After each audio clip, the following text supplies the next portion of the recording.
وأحسن منك لم ترى قط عيني. അസ്സലാമു അലൈക്കും വറഹ്മത്തുള്ളാഹി തആല വബറകാതുഹു. ഒരു കൂട്ടം ആനകളുമായി കഅബ പൊളിക്കാൻ അബ്റഹത്തും സൈന്യവും ഒരുങ്ങി പുറപ്പെട്ടു. പല ഗോത്ര തലവന്മാരും അദ്ദേഹത്തെ പിന്തിരിപ്പിക്കുവാൻ ശ്രമിച്ചുവെങ്കിലും ആ ശ്രമങ്ങളെല്ലാം പരാജയപ്പെട്ടു. ഇവർ പോകുന്ന വഴി ഖുറൈശുകളുടെ സ്വത്തുക്കളെല്ലാം കൊള്ളയടിച്ചിരുന്നു. കൂട്ടത്തിൽ അബ്ദുൽ മുത്തലിബിന്റെ 200 ഒട്ടകങ്ങളും ഉണ്ടായിരുന്നു. കഅബയോട് അടുക്കും മുമ്പ് അബ്റഹത്ത് ദൂതനയച്ച് അബ്ദുൽ മുത്തലിബിനെ വിളിപ്പിച്ചു.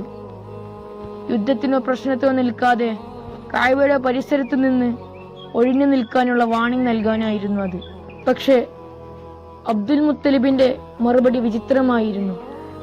ഈ ഒട്ടകങ്ങളുടെ ഉടമസ്ഥൻ ഞാനാണ്, അതെനിക്ക് തന്നെ തിരിച്ചു തരൂ. കഅബയുടെ യജമാനൻ അല്ലാഹു ആണ്, അതവന്റെ ഭവനമാണ്, അതവൻ സംരക്ഷിച്ചോളും. ഈ മറുപടി അവരെ ആശ്ചര്യപ്പെടുത്തി. അബ്റഹത്തും സംഘവും കഅബ ലക്ഷ്യമാക്കി നീങ്ങവേ ആനകൾ നിലത്തിരുന്നു, എണീക്കുന്നില്ല. മറ്റു ഭാഗങ്ങളിലേക്ക് തിരിക്കുമ്പോൾ ഓടുന്നു. കഅബയുടെ അടുത്തേക്ക് നീങ്ങുന്നില്ല. പലവരും ശ്രമിച്ചിട്ടും പരാജയപ്പെട്ടു.